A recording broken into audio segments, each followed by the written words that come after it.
Well, hello and welcome back, my friend. Today, Yakov Smart is joining me, and Yakov's helped a ton of people to find their finances, and since then, he's now helping them to like find their spiritual place, right? What vibes with us, where we're at. But Yakov hasn't always been in this place. You know, some of us look and go, dude, you got a silver spoon, you got it made. If only you knew the place I'm coming from. And you're going to get to see where Yakov has come from, what he's gone through, probably resonates and mirrors what you and I have gone through a lot more than you'd want to believe. So we're going to get into some of it where it's like, hey man, I just feel anxious in social settings. You know, I don't feel worthy. I just doubt myself and the things and where I'm going. But it's like, you know, you can even hit those points where it's like, I feel like I'm doing all the right things, but nothing's clicking. And you're going to see for Yakov, he got to a point where it's like he hit kind of that dark night of the soul, you know, and things just went off almost like a floodlight on a football field, you know, really shed light, made a big transition for him. So super excited to jump in here and hear more about his story and how he brought about that change in his life. Yakov, how are you doing today, my friend? Amazing. What a pleasure to be here. Absolutely, man. So let's go ahead and we'll start off with what does life look like on the professional side of things for you today, man? The professional side of things, I've been in the online space since 2015, built different offers, different businesses. Right now, I've got two different things that I'm focused on. The main business, which I think, depending on when this comes out, I may already be transitioned out of, but I'm in motion on that. That helps people raise capital for private equity and real estate. And then the other business is a project called Abundant Alliance and essentially helps people live more abundantly. We can unpack what that means as well. And it's not just helping people make more money, it's about helping people truly experience abundance of time, relationships, freedom, satisfaction, and really living in a more alive and aligned way. Yeah, and very different than where things were, right? Yeah. It's like, dude, that's like a opposite side of the coin, 180 degrees there. Um, well, let's talk about on the personal side. So more of the relationships Mhm. and you know, what does the abundance in that look like that you're teaching everybody? What does that look like for you in your life? How you brought abundance into the personal side? Yeah, so it's having a few really close friends where there's true depth of connection. And one of those friends is female, and it's not someone that I'm dating, it's like a sister to me, but I think like for a lot of people listening, I don't think there's anything wrong with having woman friends. I actually think a man should have at least one or two female friends where it's like, and when I say female friends, it's not someone that you secretly want to sleep with, it's someone who you just vibe with, right? It's like having a family member because there's a lot that men can learn from women and vice versa. So I've got a few guy friends. Occasionally I'll go out to events. Actually, I was dating someone. We're recording this here in early February. I was dating someone over the holidays. That relationship ended. It was short. But having more abundance, I think dating is a topic that a lot of men like obsess over or think about. And I think abundance in that area, it doesn't necessarily mean that you have to go out and like date a bunch of women if you don't want to, but it's coming from the place of worthiness and being enough and being clear on what you like and what you don't like. Yeah, that clarity on who you are and Hmm. what really fits with where you're going and how you see yourself, man. I think that's what just really puts a strain on the relationship and our internal conversations as Hmm. well, man. You were in your late teens and you know you're at a point you start, you know, investing and really looking at personal development. You're wanting that growth to kind of figure out some things you're facing at that time. And it's like, I'm not satisfied with where my life is or who I am. You know, you're looking for change for that key to bring about the transformation in life. Can you take us back to, you know, like what brought that on to go looking for personal development, and then you know did that search, you know, reading all the books and investing all the money, did that bring about what you were looking for? Well, if I were to look at it now, what really brought it about, my answer would have been different back then, but the real answer is love, right? Self-love, seeing my potential, having faith, having hope, having trust, seeing that maybe, just maybe, there were possibilities. I think growing up, one of my core things that didn't really click till my late teens, till I started the personal development journey, was that I had some control, and the word is agency. I like to use that word over my reality, right? And I think for a lot of people growing up as men, especially if they're from small towns or more traditional families, where there's like a set path, or you think that there's a limit on how many options you have in front of you, or if you're not good at something, that you then can't do anything about it. And one of my first breakthrough moments, I wasn't good socially growing up, and I wouldn't even say wasn't good socially is a way to put it, simple terms, but it's not that I was good or bad at it. It was just that, like, my self-image created a self-fulfilling prophecy. That's what it was. I think we all have innate, like, skills and gifts. It's just like they were hidden under a pile of trash. I mean, essentially, right? Or baggage that just wasn't necessary. And so my first time dipping my toe in the personal development water, I had a friend. This was back when I was 16, 17. I had a friend, and he's like, "Hey, why don't you date anyone?" I was like, "What do you mean?" He's like, "Well, you should talk to girls." Like, what am I going to talk to them about? That was my like, what am I going to talk to them about? It's like, literally, that's what I said, right? Because my self image, and self image is so important in creating our reality. My self image was a guy who didn't know how to talk to girls, who wasn't attractive to girls, who didn't have anything to quote unquote offer girls, right? These were all like subconscious beliefs, right? And he's like, "Well, you got to read this book." And so he gave me this book, and I'm sure a lot of people listening have heard of this book. It's called The Game, by Neil Strauss. It was written back in 2005. And do I recommend reading the book as entertainment? Sure, but it's not like back then. I thought it was this how-to manual, and there were like magic tricks that you could use to all of a sudden, talk to girls. And a big turning point for me. I read it over the weekend. I absolutely just gobbled it up. The real reason why I resonated with it, though, was because for the first time in ever, maybe, I had this like hope. I had this like, wait a minute, I have this problem. It's sucked for so many years. But maybe there's a solution that I didn't even know existed. It blew my mind, right? And oftentimes that's the start of what we call a paradigm shift, right? My paradigm was X, Y, and Z. And now all of a sudden it's like, wait, this other guy did this other thing.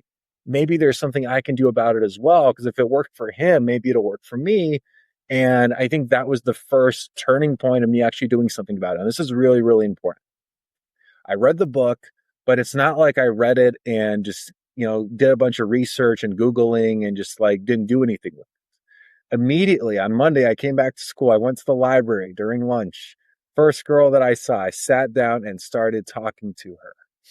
And it went well. It wasn't like, love at first sight, and like I don't think I ever saw the girl again, but it went well. It was a positive experience. It was positive reinforcement. I said, "Whoa, this stuff works." But it wasn't about the stuff.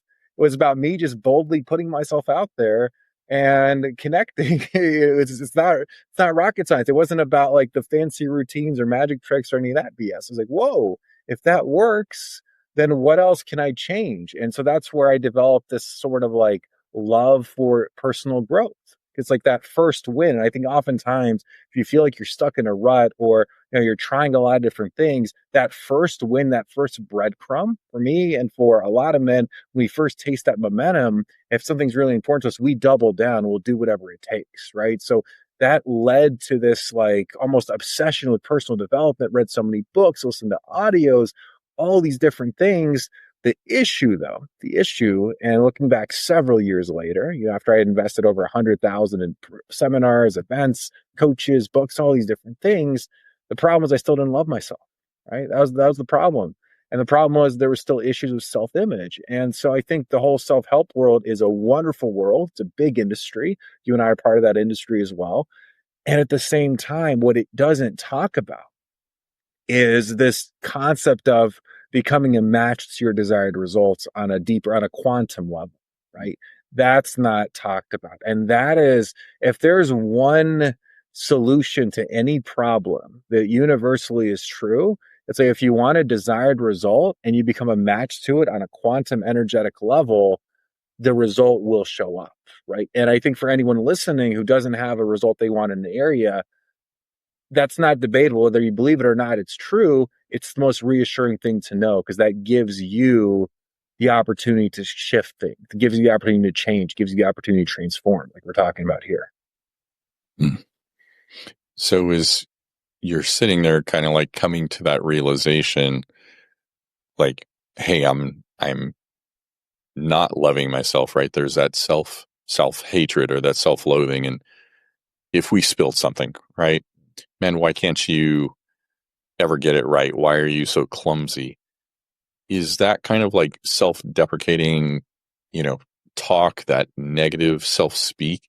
Is that necessarily a sign of like the self-hatred, or like how do you tell, hey, I'm not in love with myself like you're talking about is the thing that's missing? How do you get there and realize that that's the boat you're in? Well, there's different levels to it. It's not a yes or no. It's more like imagine there's like 1,000 levels to it, right? And you may be on level 10, and like maybe your next level is level 11, right? And then level 1,000. Now all of a sudden there's 10,000 more levels. So it's a limitless journey, and there's layers and layers of depth. As far as like how self-loathing shows up, I think the self-talk, if you can consciously hear it, you're like, wait, what am I saying to myself? But I think a lot of people, it just runs on autopilot, right? We all have those moments. I'll tell you, like, my reality right now, my self-talk, and we all have our moments, right? I'm not saying every day is like just perfect, but my self-talk, instead of saying like, oh, you suck or whatever, it's more like, come on, big man, get it together. Like that's as negative as I'll get. Yeah. And so that's something that's taken years and years. And so the realization, where things really escalated was at about 25, 26 years old. I met someone and I was in a relationship of almost 2 years, a very interesting relationship. This person was like a spiritual teacher, and like she had this online business. In a lot of ways, I think sometimes we date people because they have things that we admire about ourselves in them. And we sometimes project things about ourselves onto them. And so we had this relationship, and it very much became like my world. Like I was just so immersed, and it was fundamentally flawed. There was a big age difference. There were some other things that weren't quite aligned, like looking back. And after the relationship, that's when I was like devastated. Like I remember just sitting on the couch, like sobbing. Like it was like you could feel the physical pain. Like you could feel, the pain in the heart area, and like just there was this heaviness, right? And I thought, because we had a couple of mini breakups before that, but we ended up getting back together. And I had thought, and I knew that this time was different, but I had thought to myself that, if we broke up, the solution would be go out and like date someone else. That was the last thing I wanted to do. I didn't want to eat. I didn't want to do anything. I just, wanted to sit around and cry. And it was just like a lot of sadness. And a lot of the sadness came because I, was telling myself I could have done this differently. I could have done this differently. I messed that up. How could I do that? And I felt like I really messed everything up. And so I found a book, and I think sometimes one of the most amazing things we can do is just like follow our intuition, trust our gut, right? And I think the more we do that, the more positive experiences we have, the more that multiplies. We do that more and more. And so for me, like I went on Amazon.com, and there's two books that really, really highly recommend. One is called The Breakup Manual for Men. I'm sure it's still around, but like if anyone's listening to this and they're in the midst of a breakup, that was the first book that I read. It was really, really helpful. The second book, there's also one on dealing with grief, but like in terms of breakups, the second book that's really powerful, it's called Radical Self-Forgiveness. And so I searched on Amazon, I was like, forgiveness, like what's going to come up, right? Because I didn't know how to forgive myself. I didn't know how to forgive. I didn't have a process, a tool for forgiving myself or forgiving others. I just didn't have a tool. No one ever taught, they don't teach it in school. It's like, how do you forgive people, And like religious, sometimes they'll say forgiveness is, well, how do you do it? Like, what's the process, right? You can say it. And I needed a process because I had so much anger at myself. I had so much inner resentment. And so this book, which is worth reading, it has several exercises. It's a very one of my favorite spiritual books. There's an exercise in there called the 3 letters. And so I'd write these letters. And so what it does is, just to give you like a high level overview, and I recommend reading the book either way, but the first letter comes from the inner judge, right? So it's like you let yourself have it, right? 'Cause I think sometimes there's a saying, what you resist persists, right? So if you let yourself have it, you write the angriest, nastiest letter, all it does, you let your self-talk go as nasty as it can. You put that on paper, you type it out, and you feel the emotions when you do it. Okay. And that's how we start to release energy. Okay. The second letter is from the inner lover. So that's where you're just like your own biggest fan. And sometimes that's a hard letter to write, right? Because if you're coming, but when you really start to transmute the energy, you're like, well, wait a minute, maybe it was this, maybe it was that. And then the third letter is from higher self, right? It really puts things into more like objective perspective. And so that exercise is one of these tools. And I didn't find this in the self help world, but these were essentially spiritual tools that helped release things on an energetic level, right? And so earlier, you know how I was talking about you have to be a match for it, right? So to become a match for something, there's only two things you can do to really simplify it down. You can release something or you can create something. And oftentimes releasing is the place to start. So that helped me release a lot. Elevated my consciousness, elevated my self love, awareness, and it opened the doors to so many possibilities. So I think it's something that plagues a lot of men is this self loathing, this negative self talk. And, you know, the very first thing, it's not a binary thing. It's not like you're either a master at it or you suck at it. No, there's like, it's a range, there's levels. And it's like working a muscle, right? If you think you can make your bicep bigger at the gym, you can get better at your self talk. So as you read the book, you wrote the letters, Yeah. and you're then beginning to, forgive yourself, to actually love who you are instead of having that self-loathing, self-hatred. You're having self-love. How did you continue to work that muscle beyond that point so that it's like, you've got that foundation to build from? Keep writing the letters. Like even now, like if I'm feeling like if I'm feeling crunchy about it, I'll write the letters. It's good. And also there's a great book called Letting Go. It's about teaches a technique for like releasing energy, right? Because all it is just stuck energy. And you know that once that's released, you just feel so much lighter. So it's an ongoing practice. And also in the moment, if you can catch yourself doing it and switch in the moment, that's the most powerful thing. Um, Ironically, I think there's a lot of negative self-talk around negative self-talk, right? It's like this meta thing. Or it's like, a lot of guys are like, well, I'm talking negatively to myself and they beat themselves up for doing that. It's like, it compounds, it creates the spiral. So it's an ongoing practice. I think it's also reinforcing the image of who you'd like to become, right? That's a really key thing. And understanding you're going to make mistakes, and that's okay. It's data.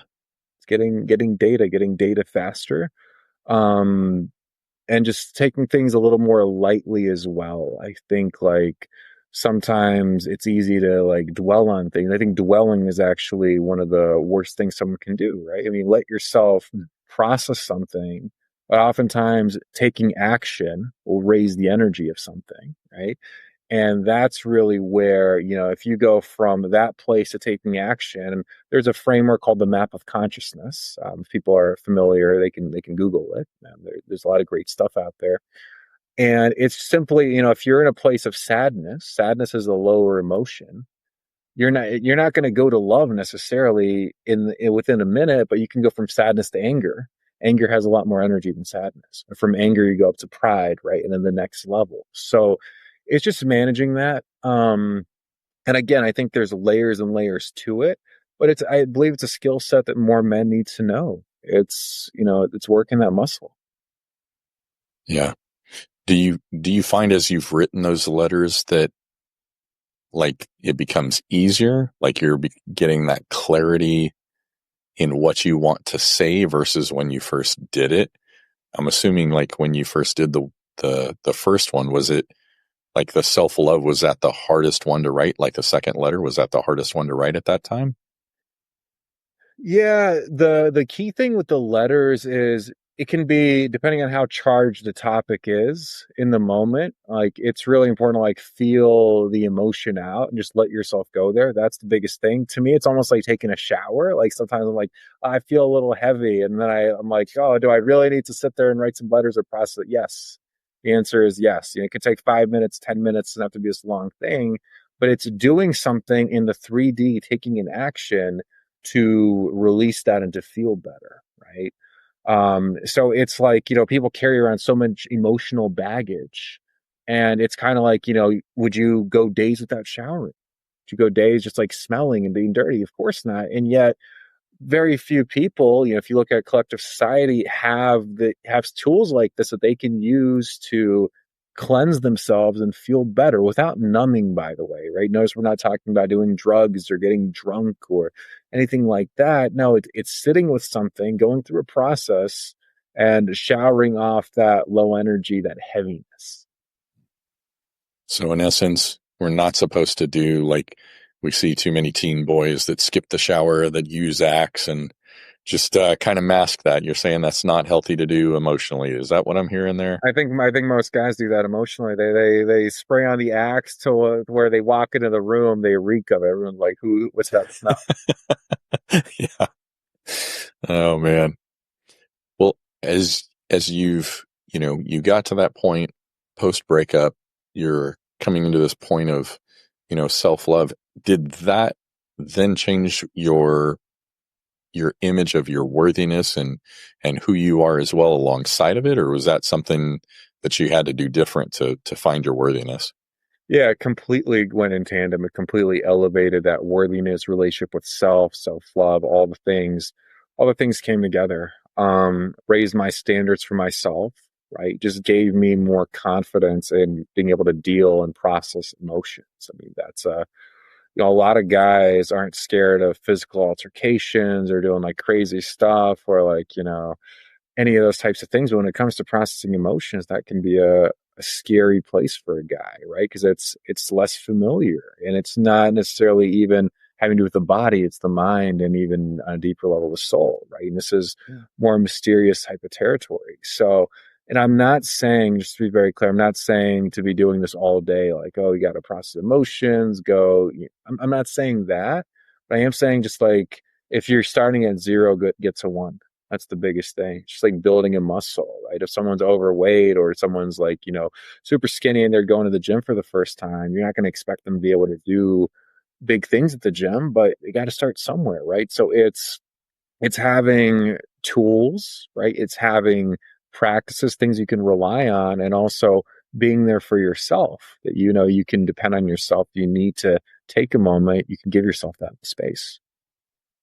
Yeah, and I think the one important thing here to like really point out is you're talking about going to the gym and working the muscles. You're not just learning, you're taking action. You have to. Yeah. It's like you're removing it from just the theoretical phase to the practical. Hey, let's see if this works and what kind of a impact does it have on me and the world around me, because it's like, dude, you can't move, you know, uh, like try and steer a parked car.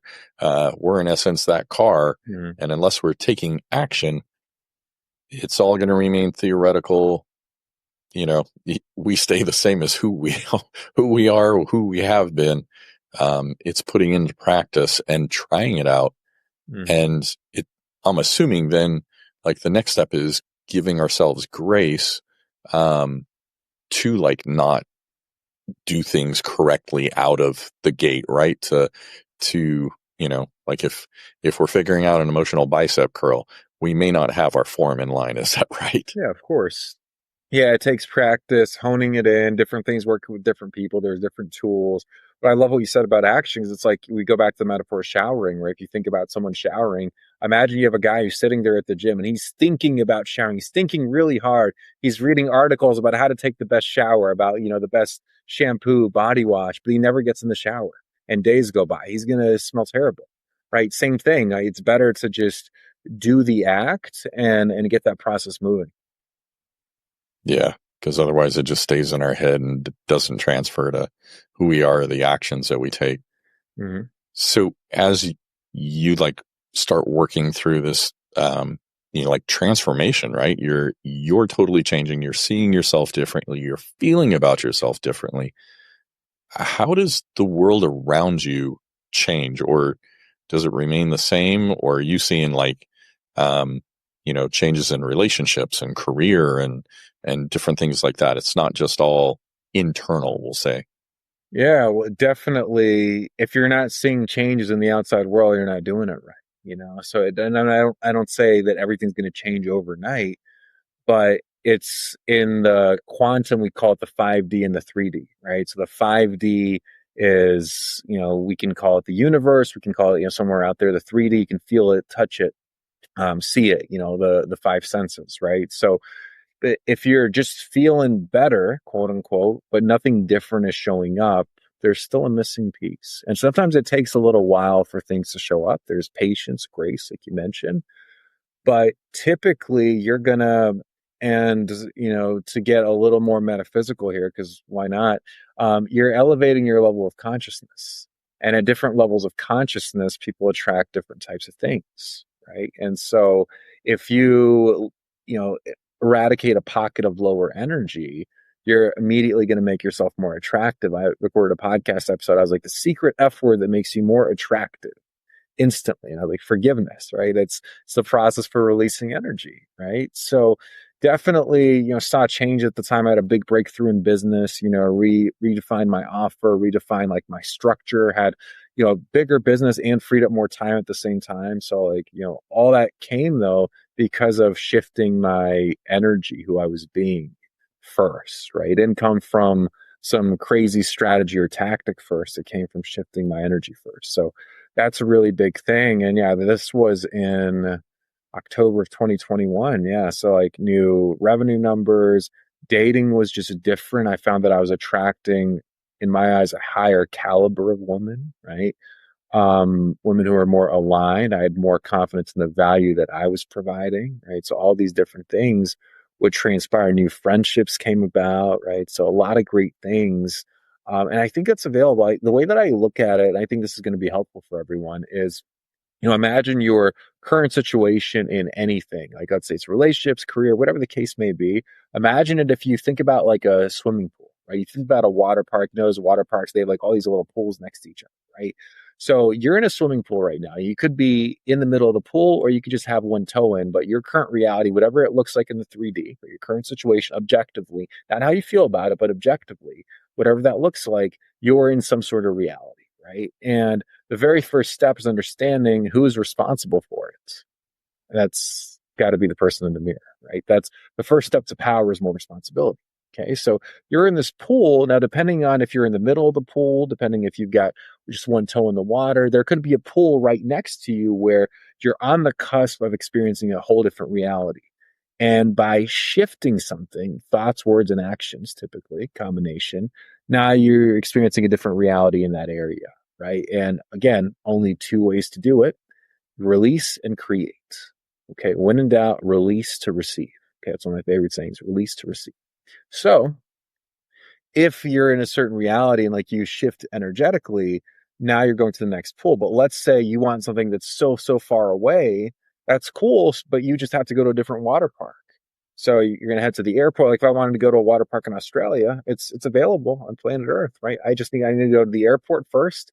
Probably need to take a connect flight. It's going to take me a few days, but I can have my feet in that pool sooner rather than later. It's just going to take a lot more effort and energy, okay? Because it's a bigger bridge that I need to build. So that's a really important to remember, that anything that you want right now that's in your highest interest is available. It just may take multiple steps, and the most important step is always going to be the next step. Yeah. Again, we're going right back to that action and not just being sedentary. Yeah. So you would mention there, like, our thoughts, our words, our actions. As you're making the change, like, how did your words change in that process before it led up to that action? Like, what if I'm seeing like the thoughts take root correctly? Mm-hmm. How is it going to show up in what I speak? And is that just verbal, or is that also like what I think and I'm speaking internally? Well, it's both, and it's also the tone of what you say. The tone, the speed. Most communication people have heard this is nonverbal, right? So that's a big part of it as well. I think a big part of being a man is honoring your commitments. So, and this is where a lot of confidence comes from too. Because if you're saying you're going to do something and you don't do it, you start leaking confidence. It's just the objective reality, right? So I started paying a lot more attention. I was like, if I say I'm going to do that, I have to do that to honor that commitment, right? have to do it.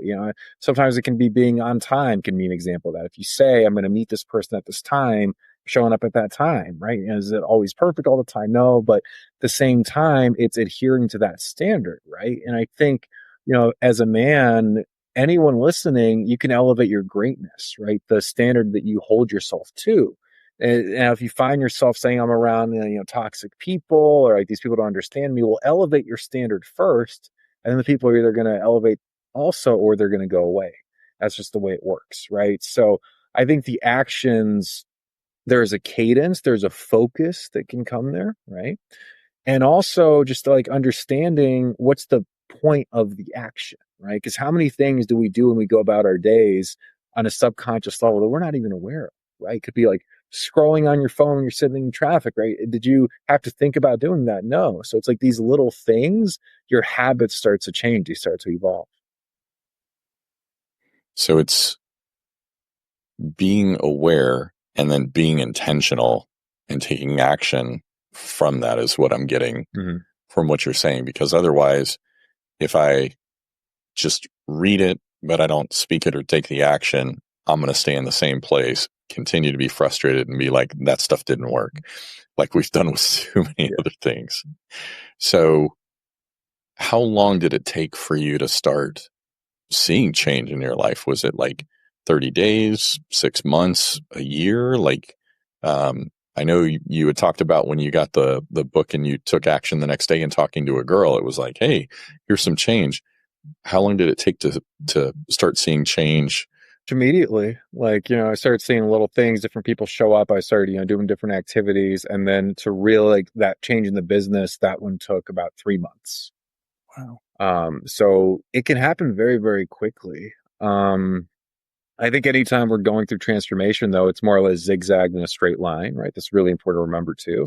Because sometimes, there's little bumps on the road. There's like, it's that transition-y type of stuff, right? So that's key as well. I think the idea of overnight change is a little ridiculous. Although, if someone is on the cusp, back to our swimming pools, if you're right next to another pool and you've only got your toe in the water and you make one shift, now the scale tips and now you're in a completely different pool. So it is possible, depending on how close or far away you are from something. Um, just I'm thinking of like, practically where people are at listening, like if they wanted to change something, the quickest way to change something is to release something else. It's the quickest, most powerful, most proven way, right? And I think so many people are focused on creating, and we can talk about that too, what that looks like on a more quantum level as well. But a lot of guys, if you've heard the word manifestation, for example, right? It's a very loaded word, very misunderstood word. The best way to start that process of shifting the current situation, current reality, is to release. Okay. You can start with releasing attachment, but releasing energy. I think having a process for that, just like letting go, you'll be lighter, you'll be more attractive, you'll feel differently. It opens up the door for creativity, right? It's just like, if you have a plate and you have a full plate and nothing else it fits on the plate, but you want to put more food on there, you need another plate, or you could just clear the plate and then put dessert on there, right? So that's a really, really important thing. So what actions bring about that release? Is this kind of like the forgiveness, or like Yeah. what should we be looking to do to bring that release instead of creating things? Yeah, so the three letters technique is a great technique. The letting go technique is great. There's some stuff in it, neuro linguistic programming, NLP tool that people can use as well. The easiest way, if someone just like the most rudimentary thing, if you were to teach a child how to do this, either a laugh or cry. Okay. Hmm. So you find something that makes you hysterically laugh. Could be videos, could be a movie, and that releases energy, right? You ever notice how when people are nervous, they start laughing? It's because they're releasing energy. Or something that makes you cry. And for a lot of guys, crying, I know men who haven't cried in 20 years. And if that's a hard thing for you, that's okay. Just use a different tool, right? That's fine. But crying is a way of releasing. There's guided meditations out there. There's hypnosis. There's all these different tools, and also movement, right? Like another easy thing is you go to the gym, you release energy. You've probably done it to de-stress. That's because you're releasing stuff, right? So that's the key thing. It's like, so if you feel stuck, the very first thing to do is like, okay, let's release to receive. Yeah. So what I'm hearing is go jump on a roller coaster, and have that nervous laugh to release that energy. Maybe, yeah. Because that's, I mean, honestly, it's like, how many times do you go to like an amusement park and it's like you've got this crazy roller coaster and there's somebody that's on it laughing because otherwise they're going to be screaming and freaking out Yeah, because they're outside of their comfort zone, right? yeah. So Another thing someone can do, speaking of screaming, just like yeah, let out a yell, let out a scream. Just like it feels good sometimes. yeah, just changing that the emotional state you're in. Mm. So well, so as you've continued going along the process, Yakov, what have you seen that's given you that additional traction um, to continue growing and loving yourself and finding that self-worth? I mean, like, what has built that foundation and continued to level up? Well, I think the consistency is key. I think like just anything like with investing, for example, things compound, right? So actions compound. That's really key.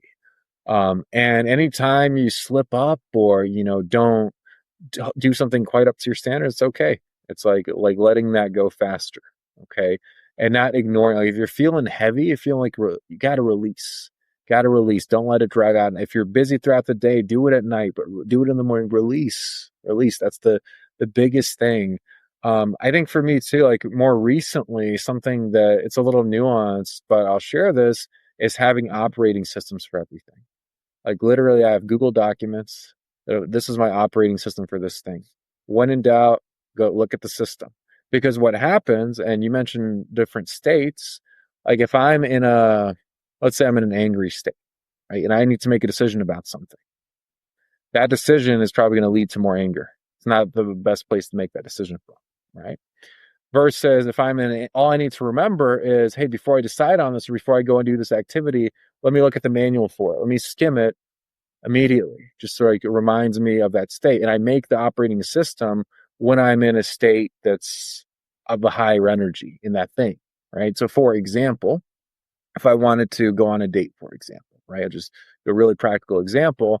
I have a document, I can read it, reminds me of very important things, and then I go on the date, and it sticks, right? Because I come from that place. And so I think there's a lot of talk about peak performance, right, in this world. Like, how do you optimize your performance? No one's talking about peak setup. How do you set yourself up to where you don't have to perform, where everything's rigged in your favor, right? So that's what I'm really big on, like setting things up. And I know you put me in a certain environment around certain people for long enough, I will sure enough revert to a less than empowered state. And it's just the reality, right? So instead of fighting it, just don't put yourself in that environment, right? So set things up the right way. That's such a big thing in any area. How are you setting things up? How are you setting up your day? How are you setting up? How are you nourishing your body, right? It's like having a operating, so you can always tweak the system, you can always refine it and adjust it. But when in doubt, stick to the operating system and set things up in your favor, play to your strengths. So how do you go about creating that? So let's say somebody is getting ready to go to work. That's, you want to make sure you're coming in as charged as possible, not charged in a negative way, like you're coming in anger, but that you've got that positive energy, because sometimes work can be a drain. But how do you create that list to put yourself consistently in the best place? So the key is to create the list when you're in a good place.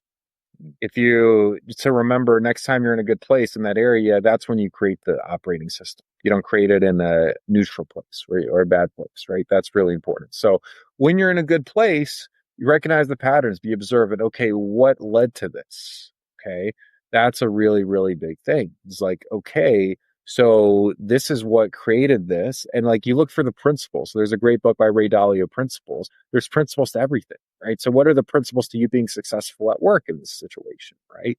And what's the vibe that you want to be in, right? Meaning like what's the emotional state? And sometimes, I think actors are great, like method actors are great at really becoming someone else, right? So maybe when let's say your work is in sales, right? And like there's a certain energy to being effective at sales. And depending on the sales role, the customer, that can vary.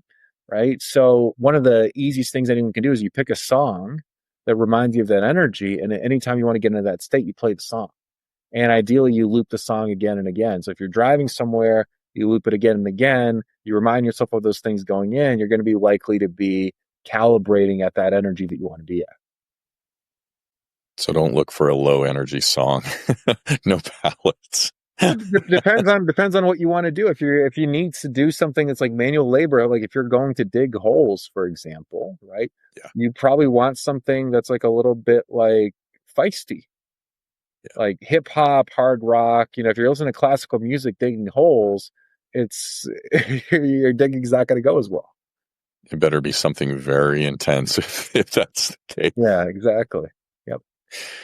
Well, dude, Yakov, I appreciate your sharing your journey, the challenges you were facing, and then how it's like, that forgiveness, that self-love, letting go of that self-hatred, and then just turning into how do I create plans, these checklists and operating systems, as you called them, for setting myself up for success in different situations and different environments.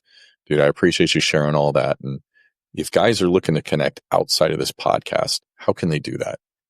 Yeah, easiest thing, you can find me on LinkedIn, Yakov Smart. I'm sure it'll be in the show notes. Also, yakovsmart.com, there's a contact form. You can go and fill that in. And yeah, I'm on every social media. But I think it's also really important to not be shy and to reach out. And even if you're like, hey, one thing really resonated, way to go.